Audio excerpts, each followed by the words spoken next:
Hi, my name is Emily Reeder. This is my persuasive speech on Victory Does Not Teach. Winning is fun. That's why we all want to do it. However, failing can be good too.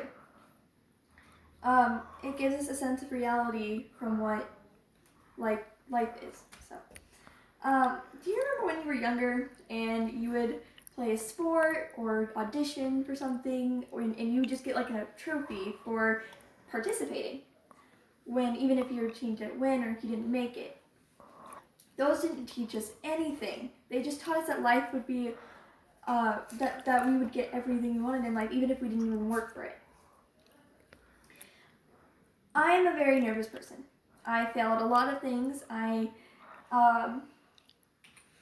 not very good with people that I don't know, so it makes it hard for me to get jobs and audition for things like choir and theater. But failing at these things has also helped me to get more confidence in what I'm doing. So, victory can't teach like failure can. Winning doesn't teach as well as failing does, basically.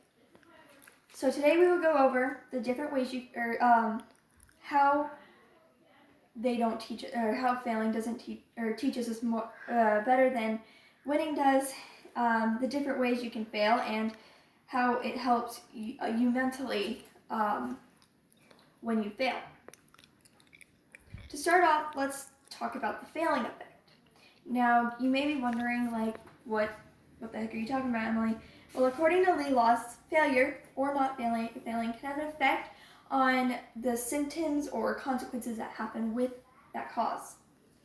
There are 4 different kinds, and the first one is called hidden failure consequence. And the hidden failure consequences are hidden, and that would be due to the source of the consequence being hidden as well. So, these consequences are from failures that are not evident to the workers in charge. So if you were working with someone, they wouldn't really affect the workers in charge or the person on your team that you're working with. Another way is safety and environmental consequences, because they go in hand. They are more like catastrophic incidents that might result in physical injuries or the degradation of protected landforms. And those are just some general examples of this. And then the last two are operational and non-operational consequences. They're complete opposites.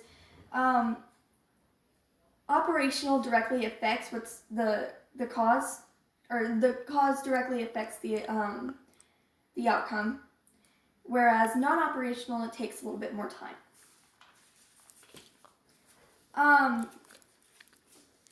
So another way is that it helps relate, it helps you relate to the people. On the Forbes, this woman, Caroline Beaton from Vancouver, had a horrible year. One horrible year. She was failing at everything, at relationships, at school. She just wasn't doing well. And since then, she's been able to rebuild her life, and she has learned from those failures how to fix what happened during that time.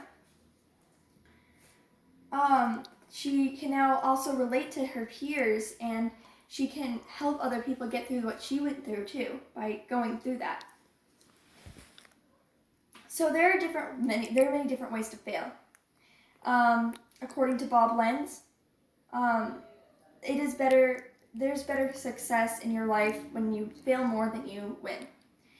And so school. Failure can be good. And then, so in school, you can fail in school. And it gives you a better sense of, Now, I'm not saying to purposely fail, because that's not good. I'm saying if you really try your hardest and you don't do well or you fail or anything, then that's you should learn a lesson from that. Don't fail on purpose, because that's not good. Another way you can fail is at relationships.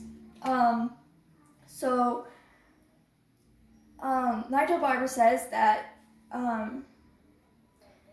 Nigel Barber, relationships, you can fail at relationships because like those things are hard, and you can always like mess up, or the other person can mess up, and those can just the toilet. So now we'll talk about the benefits of failure. Nigel Barber says that failure is good for the mind, and that it can give us like, it can help us see what we did wrong in the past and fix it later on. For example, with Thomas Edison and the light bulb, he tried over 100 times to try to get that light bulb right. And every time he made a mistake, he was able to write it down and say, okay, don't do this and do this. And then he eventually came out with the light bulb, which I thought was pretty cool. Another way, another benefit is that it can stimulate your creativeness. So if you're creating an art piece and you need it to be perfect and then you mess up on one little thing, you think it messes up the whole thing, but you could just create a whole other masterpiece, and it looks beautiful and it's amazing.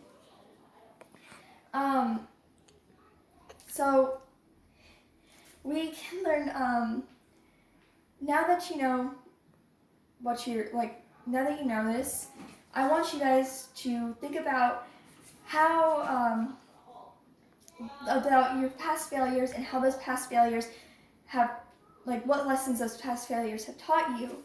And I will also ask yourself, what can I learn from my future failures? Thank you.